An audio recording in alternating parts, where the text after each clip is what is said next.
আজ যদি তুমি কষ্টে ভেঙে পড়ে থাকো, যদি মনে হয় আমি আর পারছি না, তাহলে শ্রীকৃষ্ণের এই কথাটা শোনো।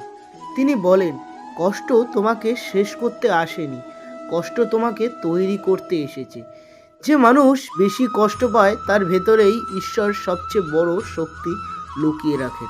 আজ নয় কাল, কাল নয় কোনো একদিন এই কষ্টই তোমার জীবনের মোড় ঘুরিয়ে দেবে।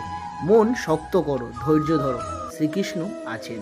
বন্ধুরা, কষ্ট নিয়ে আপনারা যদি আরও বিস্তারিত কিছু জানতে চান, তাহলে চ্যানেলে একটি বড় ভিডিও আপলোড করা আছে, আপনারা বিস্তারে সেই ভিডিওটি গিয়ে দেখতে পারেন। এবং আমার বিশ্বাস আপনাদের জীবন থেকে একটু হলেও কষ্টর অবসান ঘটবে ভগবান শ্রীকৃষ্ণের দেওয়া উপদেশে, ভগবান শ্রীকৃষ্ণের কথায়।